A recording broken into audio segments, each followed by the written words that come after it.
Hey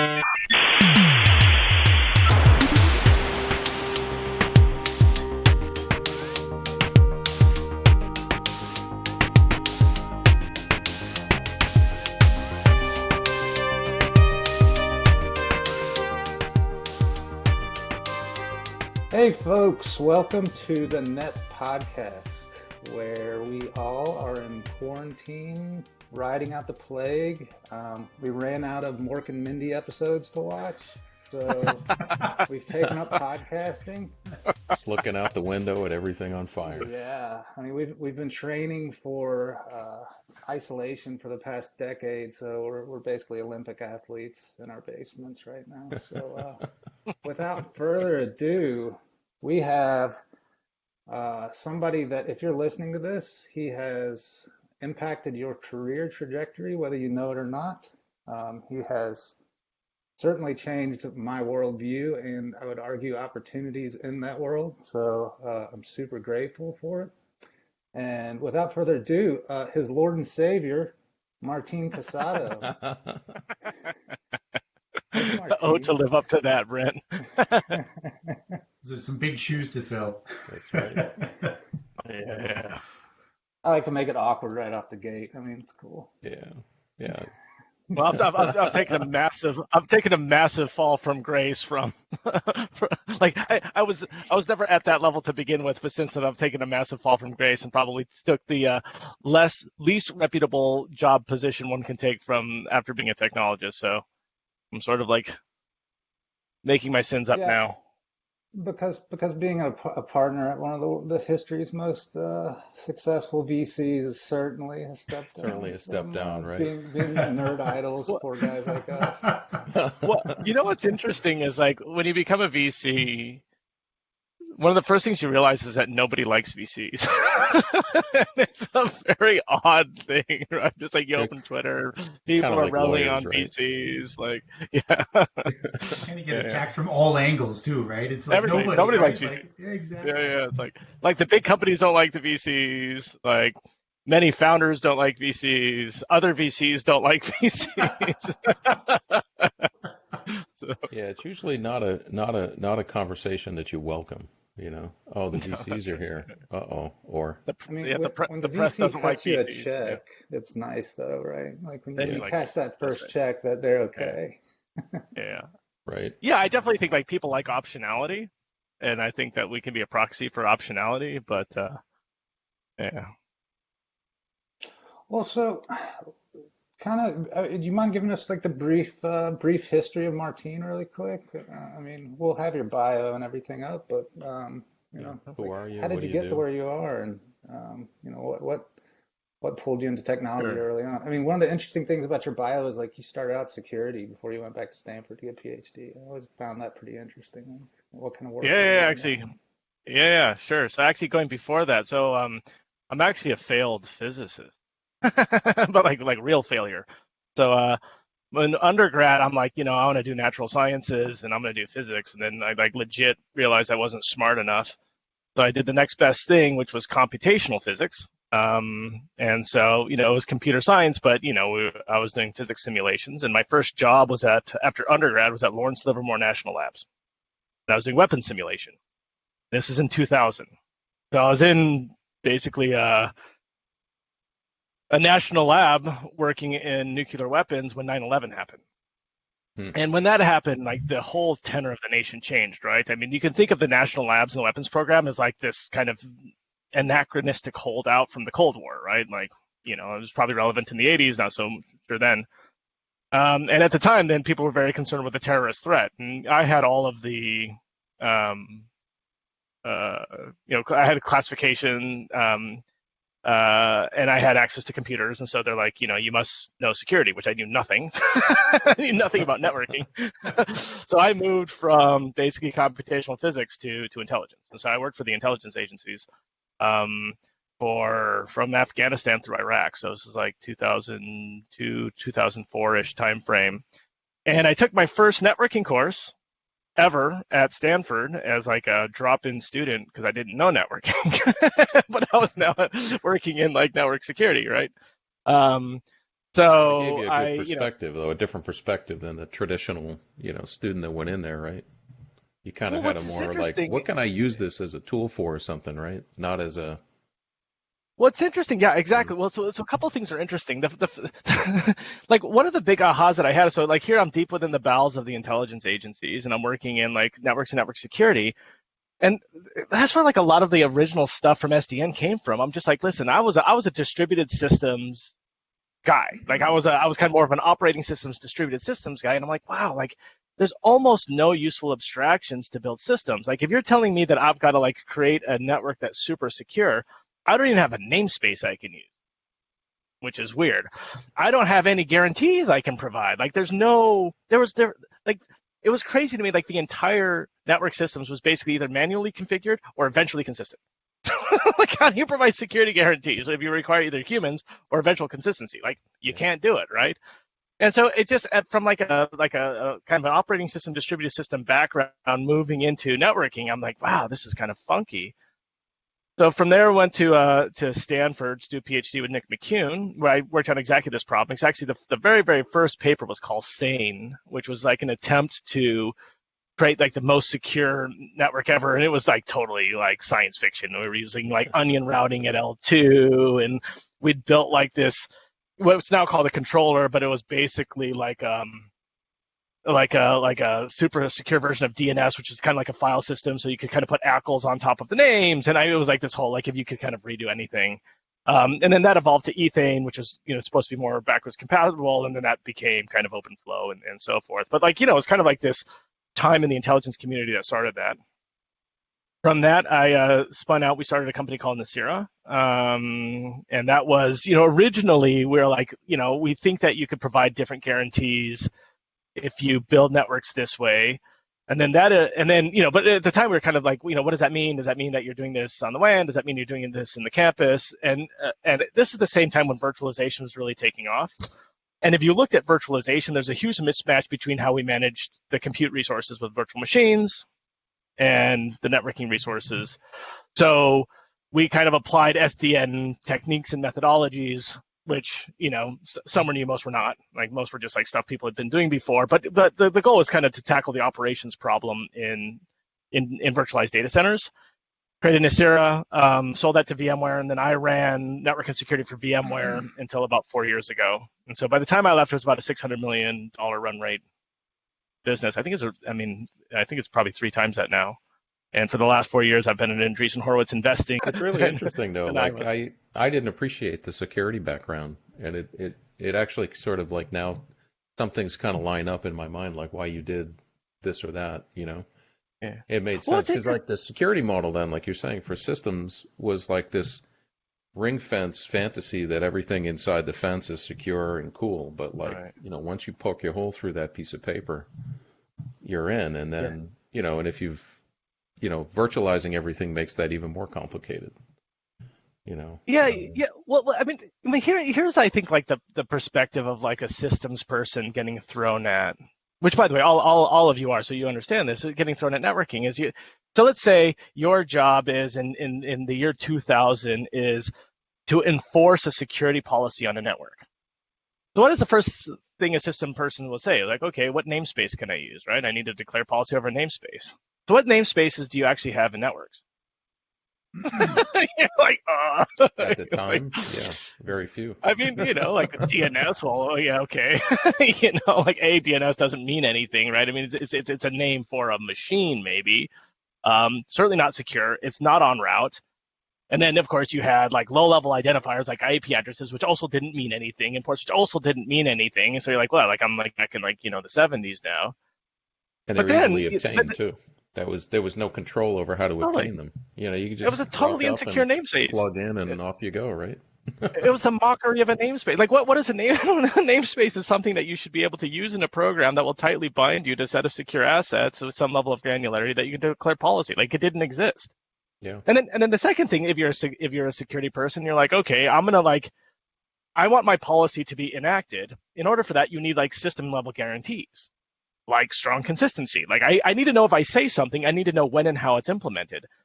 And you had 2 choices in networking. You had a human being will do it, Where you're like, okay.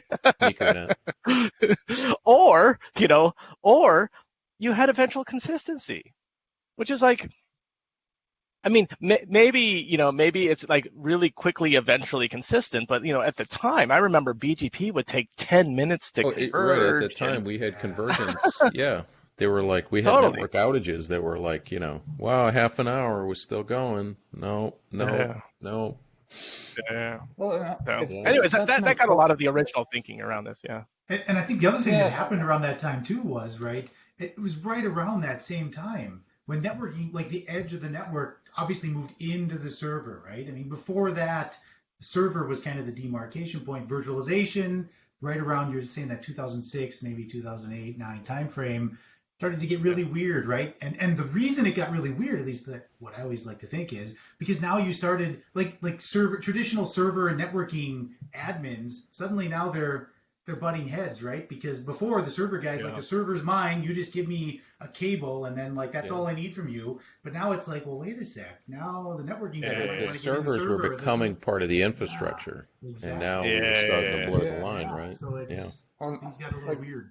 That was the early enlightenment for me was, the velocity of how quickly we could provision networks could not keep up with the systems folks, right? And so, to Martine's point, what are those namespaces? Those namespaces were MPLS VPNs, they were VLANs, they were like these security zones. Light years as a transactional thing, right? Right. It took light years. And they don't mean anything. Like it was like they're like semantically meaningless, right? It's like, all right, so 25.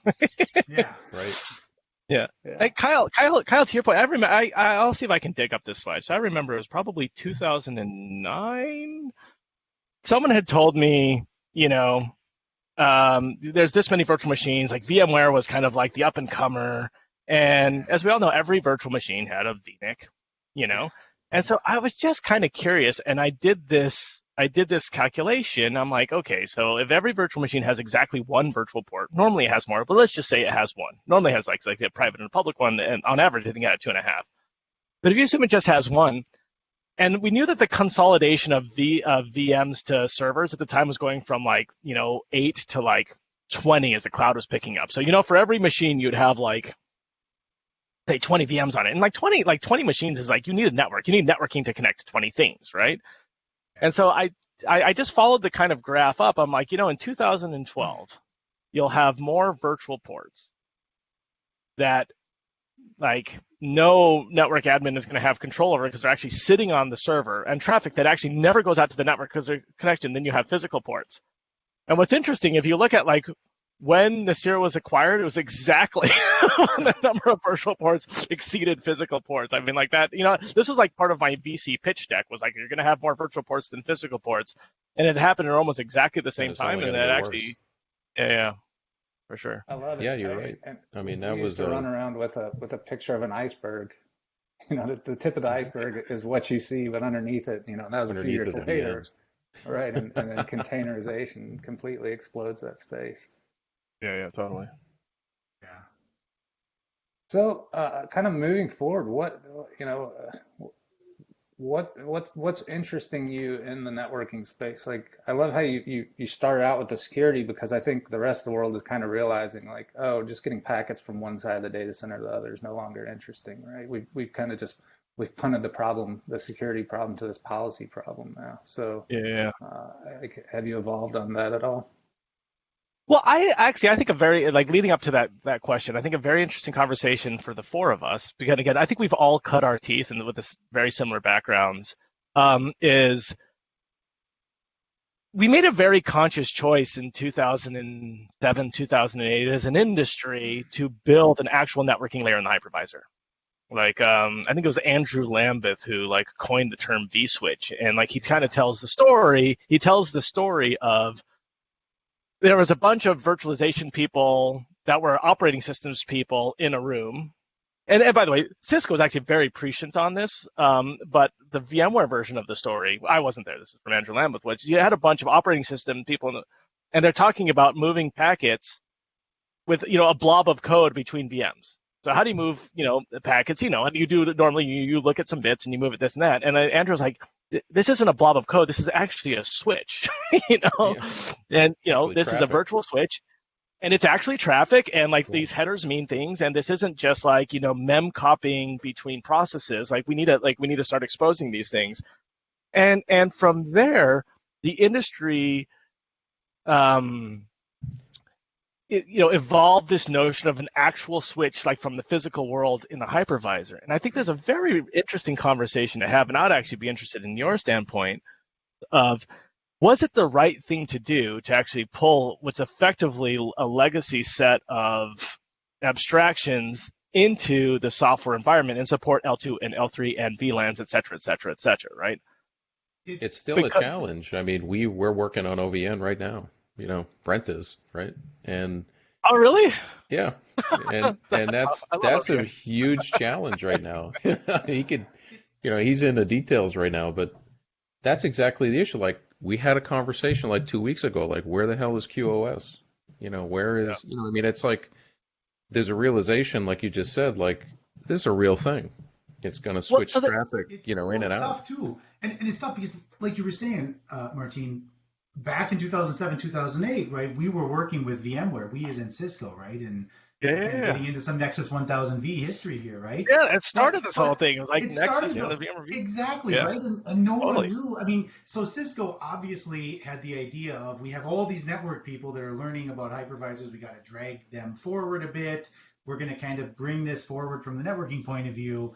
And, so from that point of view, that was all the semantics they knew, right? Now weirdly, and I've told you this story before as well, right? So I was hired into that, and I wasn't a networking guy either, right? I was hired into I love this conversation, totally. I was doing distributed file systems, right, when I joined Cisco, and I'm like, sweet, I get to go work on this hypervisor thing with this switch, and I'm like, I don't know networking at all. This is great. This is going to be fun, right? But it's we were trying. So it's like the craziest thing ever is, right? It's a bunch of non-networking people that drove networking forward. It sounds like, is what I'm hearing. Yeah.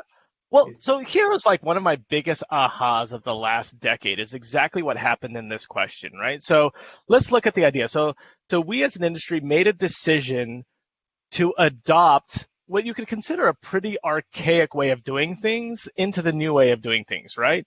I mean, if you're in software on the edge, there's a lot of stuff in networking that you don't really need to do, right? You don't, you have a lot more information, these low-level abstractions don't make as much sense.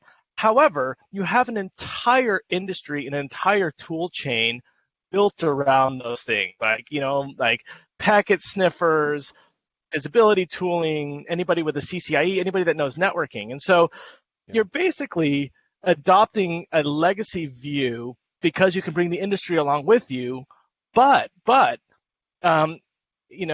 you're unfortunately kind of taking a step back as far as the amount of work that you have to do to maintain that versus kind of evolving the abstractions and evolving the operational model. That was the reason cognitive dissonance, in fact, that happened at Cisco. It was just like you described it. It was like this tension of like, well, we got this old stuff, but it works. But these OpenFlow guys are trying this new thing.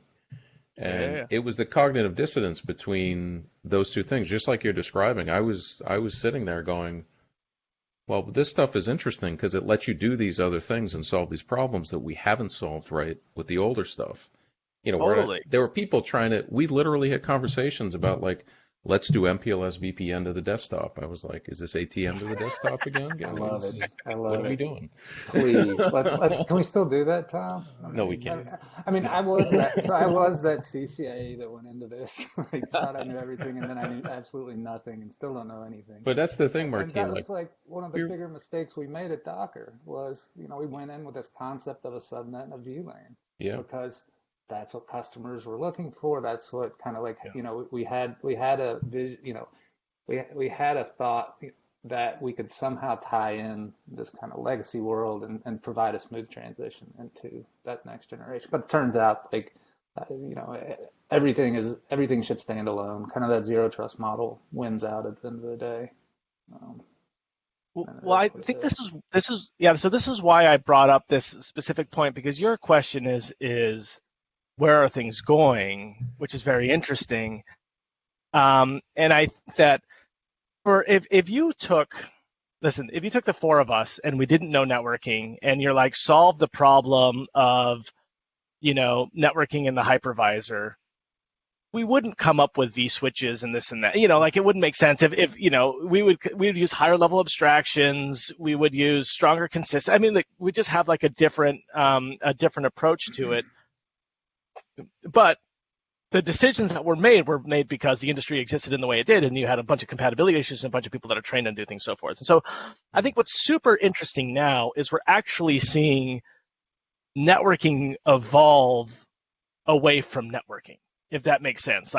Traditional networking, right? Yeah. We're actually starting to see the emergence of projects, which would be how you would have done it if you didn't have to carry along the networking industry with you. And I think that's actually a very, very interesting area to explore. So if like you're familiar with like one example is like the Nebula project, which was created at Slack. Mm-hmm. So if any of the four of us would look at it, we'd be like, this is an IPsec tunnel mesh. Right. Like exactly. Oh, service mesh too. No, Like, same thing, right? Nebula, though. That's one that's super interesting because it's basically every host is another node in the cluster. Yeah. Right, but if you look at it, was built by Ryan and Nate and their security folks, and they understand. Listen, they did security and operations at Slack, so they understand these massive systems, and so they use kind of like certificates to the endpoint, high level policy, and a mesh, and they don't have to worry about stuff that we would have to worry about like 10 years ago, which is like having to support all this kind of old stuff because this is being used by kind of Slack and these big SaaS services, and so. I do think that we're now moving to a point where, again, like it's all just about connectivity and it's all just about policy and it's all just about QA. Like what you're trying to accomplish isn't different, but the abstractions, the tools we use now, I think, are becoming far more modern, which is very interesting. Yeah, the other thing too that and this held us up even in the OpenFlow days and around then is the scale of computation and the scale of network. Like, right. We keep growing and keep growing. We had this conversation with Ward a couple of weeks ago, a similar conversation around how things kind of got stuck where they were. And it was simply because I remember having these conversations about, you can't do route calculation offline in enough time. We were doing TE offline traffic engineering at the time, way back when. And, the feedback loop was just too big. Now the feedback loop is, sub-second. You can do your calculation and do your thing. And so it just sort of wipes all that away and says, well, hey, let's try this. So all these crazy ideas, so-called crazy ideas, now they can work, and that's really changing. We have these conversations internally and with other folks about stuff that I remember talking about like 5 years ago with people and they're going, that's not going to work right now. How are we going to make that work? And now compute network is at the point where that stuff can be legitimately considered, For sure. And I tend to be kind of a purist, I think, on this, but like I think the older I get, the less I think the network should do. like all of the concepts should be there. Like so what are the things that you want from the quote unquote network, right? I would say like you want to be able to enforce connectivity, enforce QoS, have resilience. There's a set of things that you want to do, but the question is how much of that should be done in like the wires in the switching fabric? And the older I get, the more I believe almost none of it. I just feel like the networking problem to me is you can abstract the physical network as a box with a bunch of ports, and you put a packet in at one port and it comes out of another port. Like that's or multiple ports. Like that's the actual like networking problem, and that is definitely like a hardware problem and a TCAM lookup problem because you need to have parallel lookups and and you want to be able to enforce QoS there and all those other stuff. But, enforce policies there. That's what it is. It's a connectivity fabric. But everything else, including, by the way, to your point, the calculations for that policy and the calculations of how it does that, I think that happens on compute outside of the network. Yeah, it doesn't have to happen inside the box anymore. It doesn't have to happen inside the box. Yeah. And it can, and to be frank, it doesn't have to be a controller. It doesn't even have to be part of the network proper. It can be the application that's doing this, right? Yeah. Right. It could be a layer between the network and the application, like a virtual networking layer, like some other, but to your point, it's running on real, beefy CPUs, and it has a lot more understanding of what the endpoint is doing. And in that view of the world, you treat networking like a distributed systems problem. Right. Right. It's just like So the you road from here to there, and that's it. That's kind of the abstraction in Kubernetes too, or the traditional one. Is well, that's how you treat the I don't network, care.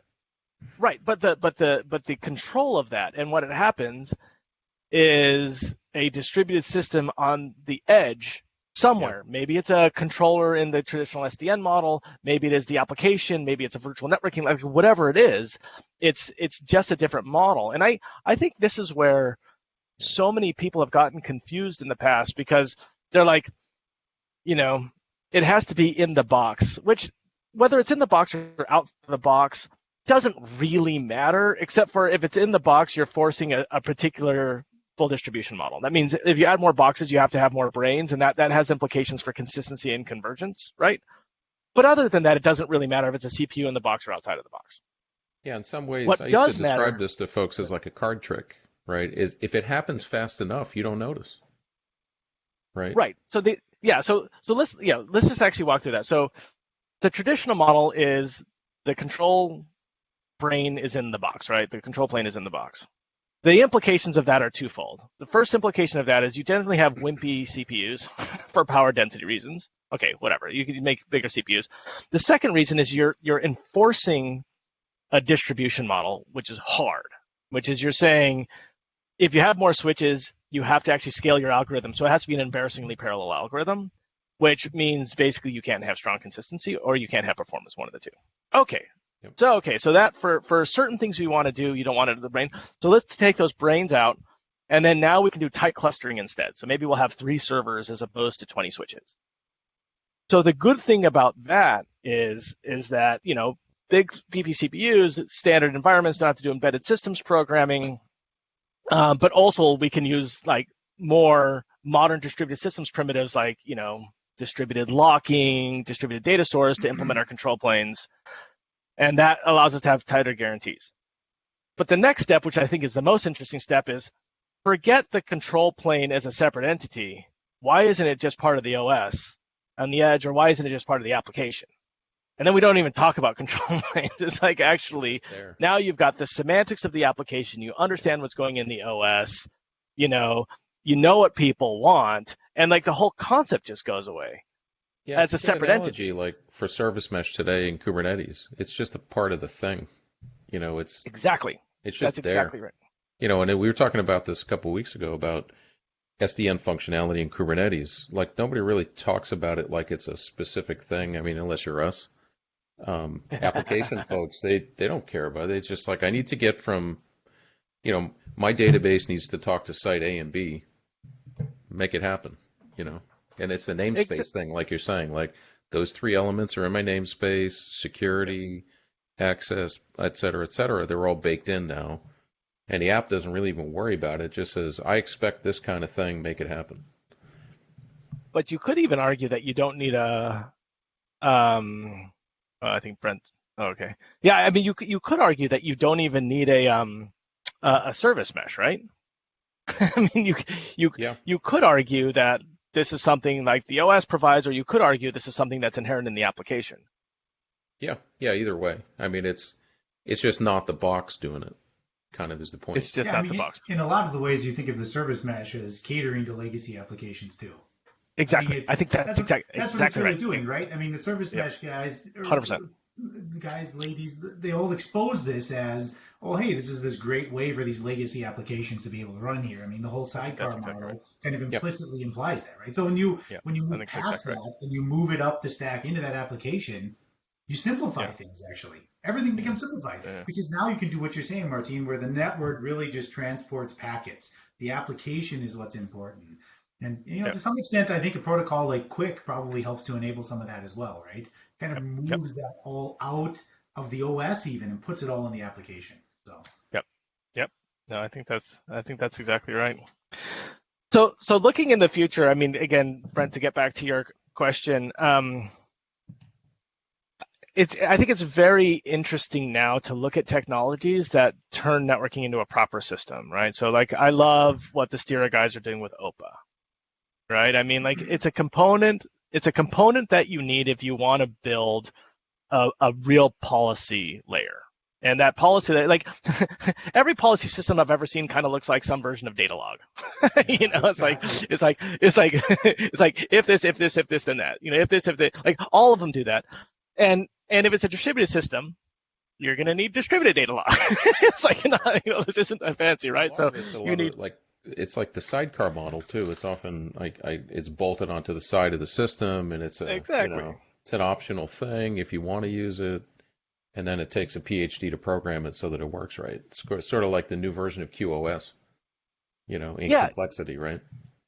Oh yeah, I mean it is data. It's a low-level component that's data log. But if you go back to the origins of SDN, like the origins of this stuff is like, the simple question of like, how do I declare policy over meaningful things? You need, in order to do that at a network level, you need basically a distributed RDBMS. You need a distributed data log component, and that's exactly what OPA is. It's like, it's if you want to have names and have policy endpoints, you need this with some set of guarantees, right? And so that's very interesting from like, this will allow people to create, now it itself is a component, but allow create systems that actually have high level policy, which is great.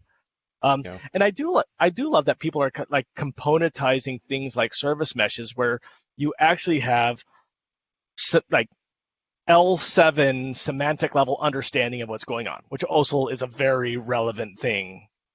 Whether that's an API gateway or service mesh, I mean, I don't think it matters. I mean, like now we're actually moving networking to a layer that's actually meaningful to the people that are using network.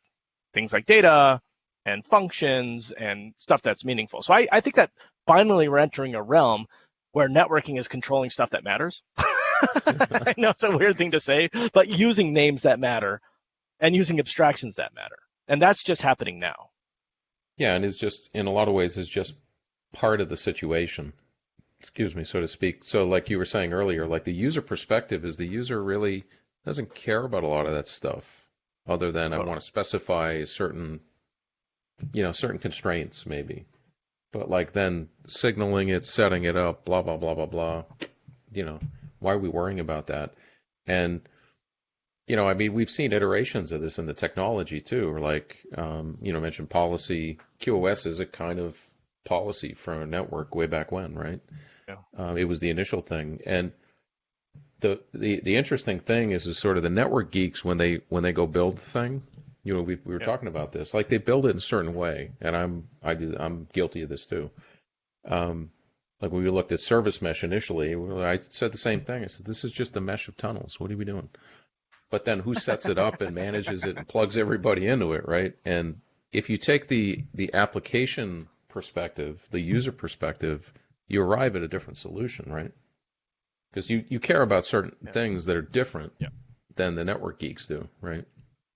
Yeah. No, I think actually I think Kyle said it very well, which is I do think that the service mesh is a necessary component to connect legacy apps, but if you have that layer built in the app, you don't really need it, right? Stuff like routing and discovery. Yeah, that's right. Yeah. Sorry, Brent, I think I cut you off. We call Kyle the service mesh mastery. That's his. That cannot stick. Just because Ward used that 2 weeks ago, that service mastery. Service mastery. Oh my God, there it is. Yeah. There it is. Well, so I did.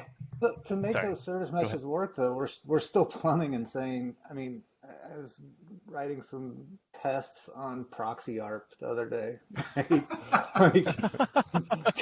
Like we're still doing, it's still networking under the hood. I think people are just using platforms that abstract it away, where we're at least giving the knobs to the application developer to leverage it. I remember, it's just to flash back to some like Gates 104 fanboying as a young blogger 10 years ago, like scouring through the cabal, the SDN cabal's white papers and stuff. One of the projects was like, so there was 4 clean slate projects. One of them was OpenFlow. One of them was like using names instead of IP addresses, essentially. Yeah. And I always thought that was like super forward looking, because it's like, here's how you express policy, and instead of doing this insane one-to-one mapping of DNS to an IP address, we're just going to use names. Like there's all this mapping. I mean, we talk about throwing out networking, but we still ARP. We don't even have a phone book, right? I wonder if I can actually dig up. So the very, very, very first paper on the line of research that I did was called NOA, Name-Oriented Architecture, and that's been lost in like, the tumult of academia. Like it never turned into an actual like paper, and like that used like, but it was exactly that. And the idea is how do you enforce security guarantees in a language? One way you do it is with scoping, right? Like think like programming language-based scoping. Like if I'm not in the scope of another name, then I can't reference that name, right? So for example, if I create a function and I'm in the scope of that function, then I can only reference the things in that function. So name-based scoping is a standard way of enforcing good discipline on writing policies for protection and security. So the very, very original project was how can you use name-based scoping to enforce security policies on the internet, just like programming languages do. Like, just think of object-oriented programming. If I've got like a private variable that's in this class, then nothing else can reference it, and therefore like I know that like whatever. So the idea was like, can you do that on the network? It just turns out that you have to redo the entire network architecture to do that. So like, it's not that hard. It's pretty simple. This is the 2005 we created, the name-oriented architecture, which is a stupid name, and then that led to we have to redo everything, and now we're finally at a point where you can actually start implementing these systems. Oh, that's cool. But, the more things change, the more they stay the same, though, right? yeah. Or you have to solve very big problems to actually solve the original problem. But I mean, I've always thought like a very interesting intellectual exercise is what is the minimum? Like, let's take the data center only. What is the minimum thing that you actually need in the network fabric in order to have a high functioning data center? And I maintain it. Like, you're probably fine with L3. And so my view is you need point-to-point connectivity, just like L3. Yeah. You may need some packet replication, like multicast, maybe. And you definitely need individual queues per service class. So you can do priority-based drop decisions. Like that has to happen in the network fabric. But I don't think you need anything else. And all that applies lends itself to being in an NPU. Simple, cheap, easy to implement. Well, an NPU being like an actual like network processing unit. Like I don't think they have the. I mean, it's a simplified. Like what as I was listening to you say that, I was thinking like, yeah, these are the bare bones things you would put on a top of rack switch, which come in the cheapest NPUs today. But the brains for controlling it is what we were talking about earlier. There's somewhere else. Right. Yeah. So sorry, for me, NPU is like the old Intel NPX. It's like it's like an actual like network.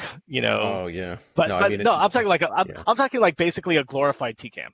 Yeah. Yeah, exactly. I think all switches should be a glorified TCAM, right? Like super high, like as cheap like switching port density as you can get. And then you do need a QoS function, and I do think you need some packet replication functionality. I think you can come up with cases that you need that in the network. Yep. And then I do think that you need multiple queues and the ability to do priority-based drops on those queues. And if you have just those things, I think you have everything that you need.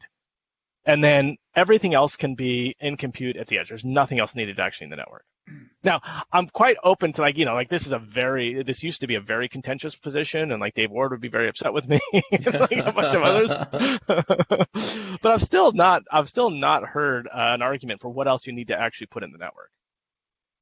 Yeah, I mean, if you look at it that way, I mean, what you're doing is you're moving the other complicated stuff maybe to the edge of the data center, interconnecting the data centers, and letting the servers internally control that stuff, And I think this ties with your idea about moving the intelligence into the application as well, because if you're doing that, exactly, and to be honest, like you look at things of where they're going, right? I mean, at some point that reality is going to be there, right? Because you're going to have Amazon, Microsoft, Facebook, Google, Netflix, they're going to have their applications. All the intelligence is built in, and you're just going to head over to one of their POPs, and now you're on their network, which is exactly what you described. And now it's You're going right to their back end, and all the intelligence is in their server applications as well. So it's I mean, it'd be interesting to do just like a historical, like spelunking, like an or archaeological spelunking of all the shit we've tried to put in the network.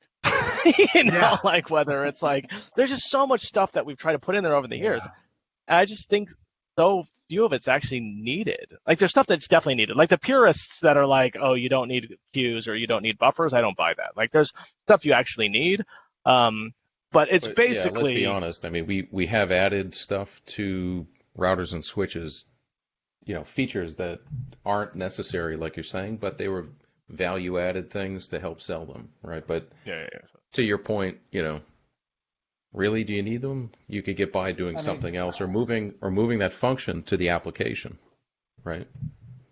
People have to manage these things, though, guys. Like we can't forget people out there building real networks, and it's just, I mean, maybe it's just a big boat and it's hard to, it takes a long time to steer, and I think we're definitely seeing that.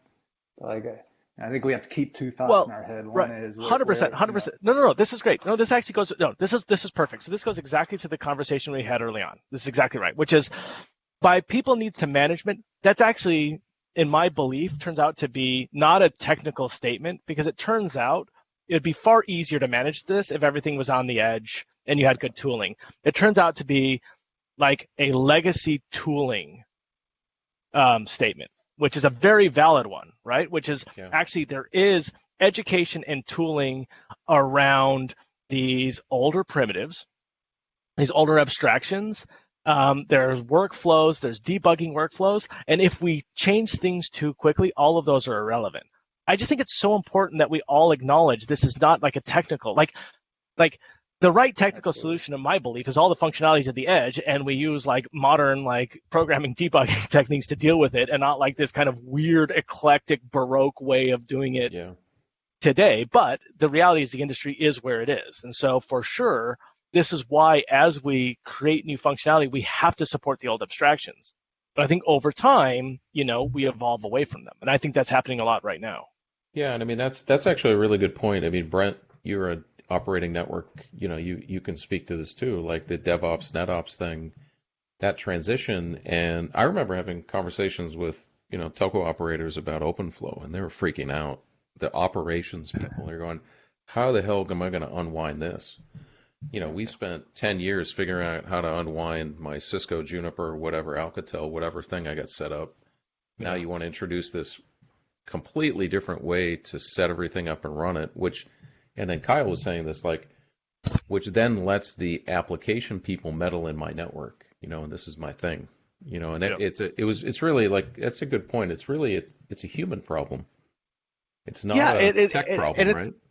Yeah, well, it's like we've created this whole ecosystem built around certain interfaces, and changing that is much more work than dealing with like the wrong technical solution. So this is another one. So I've just had like very few like big ahas. So this leads to like another one of the big ahas I had, which is okay, if you're ever building a system and you have a choice of virtualizing or changing abstractions. And the difference by that, virtualizing is you're adding a level of indirection, but you're keeping the same abstractions. But it's like you're putting that kind of proverbial level of indirection in there. Or changing abstractions where you're actually maybe using more appropriate abstractions. You always have to virtualize first. Oh, I got a perfect analogy for that, right? Containers versus VMs today. Today, we have what I call the turducken today, where people have taken the turducken, the turducken container. So they've taken a PNF, put it into a VNF, right? Sure. Yeah. And then they went, hey, somebody told me I have to shove this into a container, so let's put it into another, encapsulation. But you're exactly right. It's the same abstraction and functionality inside of that, and only until you tear it out and make it a microservice is it a different. Right? Yeah. There's actually two key learnings from me in that statement. You're exactly right. So the first thing is the reason VMware was VMware, and I think EC2 was EC2, is because they virtualized and they didn't change abstractions. Like at the time, there was a bunch of people trying to do like platform as a service. They changed abstraction and programming model, and like they had some success, but it was like a tenth, right, or 100th of the success. Yeah. Yeah, because it changed the way like all the tooling and people think and whatever. So like always virtualize first, and then you kind of jacked up the car, and then you can change abstraction slowly over time. Yeah. But the second one that you mentioned, which I've never appreciated until recently, which is like layers never go away. Like, There's just you more just like of keep them. you just keep adding them, right? Add It's 'em. like we're like, oh, containers OSI are was going to right.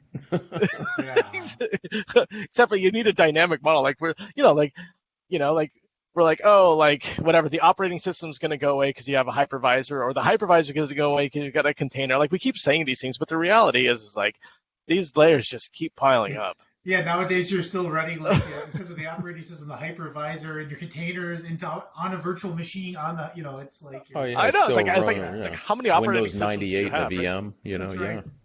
Yeah.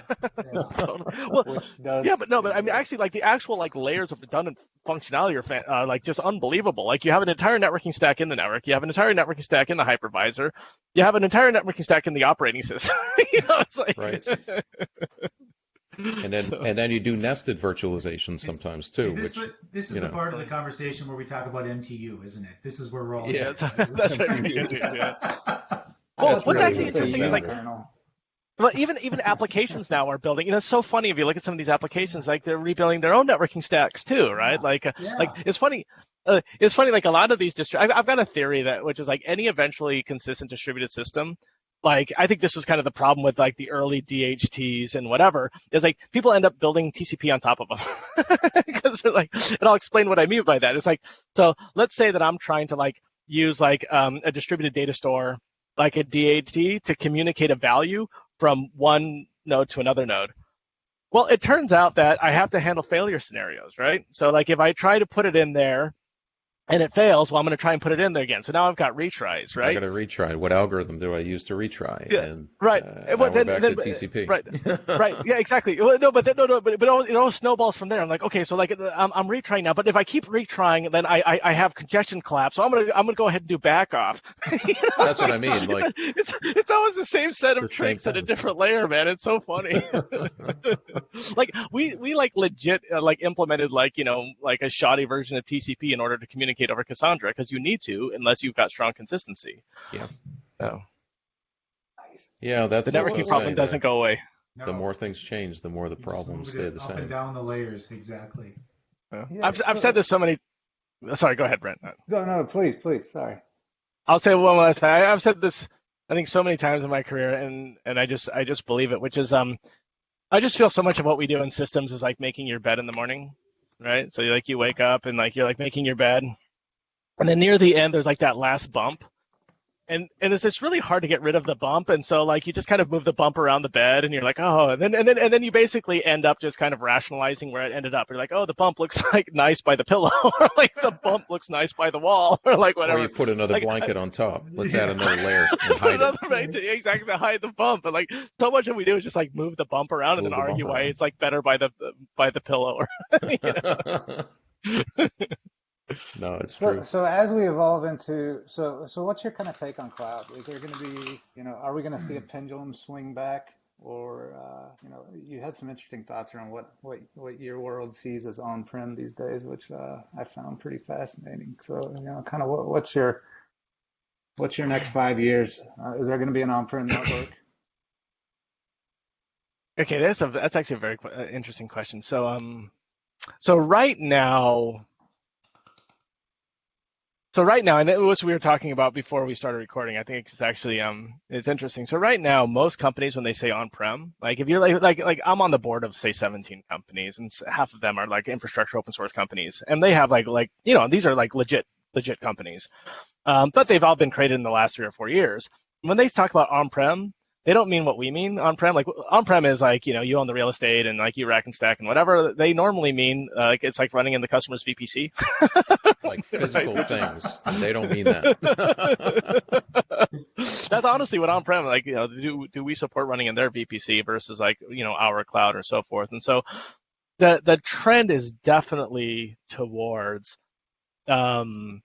somebody else running the physical infrastructure. And then there's a huge operational model question, which is, do I consume the operations?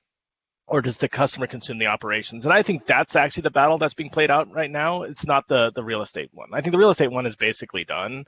There's exceptions, whatever, but like I think it's more. And from a startup standpoint, whether whether it's the customer's equipment or not the customer's equipment is much less of a question whether I do the operations or the customer does the operations. I mean, that's really the way to think about like what it means to do a startup or deliver a product. Just because for you to consume operations is a big deal. But you can guarantee a lot more things, or to support a product that a customer can do operations well and not hate you is actually very, very hard, right? And so I think that this is kind of where this goes. What's interesting, forward-looking, which I spend a lot of time thinking about. So right now, the question is like, do you build a product that you kind of run the operations, or somebody else has to operationalize? I think that's kind of the big dividing line. It turns out cloud economics are hard to get right, and they're harder to get right by how we invest in startups. And so by that I mean, let's say, Brent, you start a company, Brent Inc., another company. And you come to me and you're like, Martin, I'm doing Brent Inc., and it's a SaaS infrastructure service, and I want $10 million. I'm like, Brent, I love you. You're amazing. You're great, talented. Here's $10 million. So you take that $10 million and you start building a product, right? And you build it on top of AWSA. And we have our first board meeting. I'm like, so how's revenue? And you're like, Martin, we don't have any revenue yet. We're just starting. We're optimizing. I'm like, enough of that. We want more. We want revenue. They're like, we need to get to revenue. So like now you're building the product, and you're taking whatever shortcuts and whatever you want, and like you're building this product, but it's not optimized. And you've got good revenue growth. So we have another board meeting. And you're like, Martin, I need $20 million more because I need to grow this like crazy. Here's $20 million, Brent, let's go ahead and do it. And so you go, you hire a bunch of people, and then you're actually doing engineering to drive growth. So what's happening during that time? What's happening during that time is I'm not looking at the actual COGS, the cost of the goods. And I'm not looking at efficiency. I'm not looking at margin. I'm only looking at growth, because that's what early investors are doing. What's happening on your side? You're engineering for growth. So you don't care about efficiency. You don't care about anything else. You're just engineering for growth. So now we're 4 years in. You've got a, say, $40 million ARR company that's on a non-optimized system. How much of your company do you think, how much of the margins, the COGS, are AWS? Just take a guess for like a standard infrastructure cloud company. 50%. I'd say higher. I'm going higher.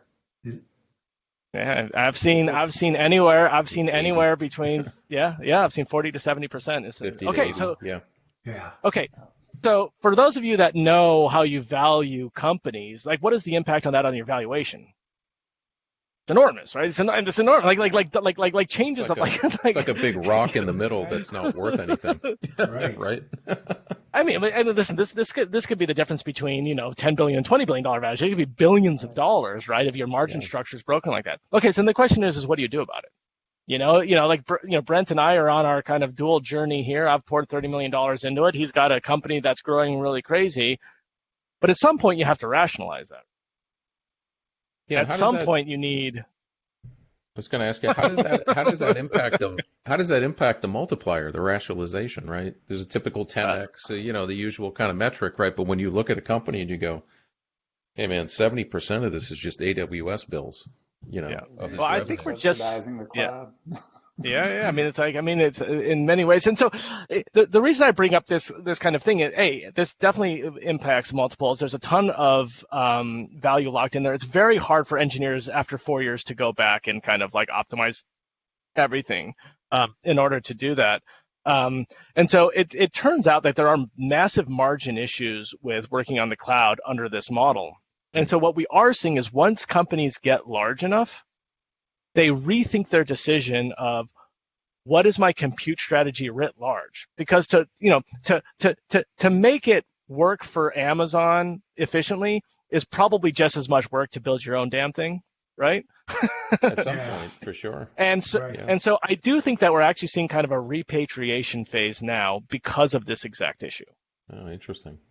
So which is weird because it's not a technical argument. It's not like, it's more of like an economic behavioral argument.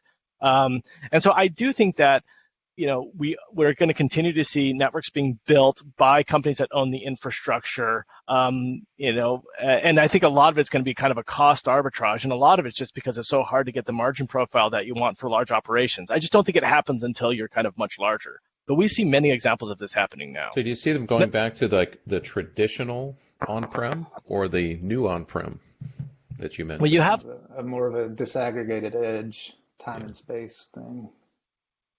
Well, you have two choices. I mean, so it turns out when like dropping your AWS bill, I guess the best thing you can do is just have a credible story for going to GCP, and you just get discounting.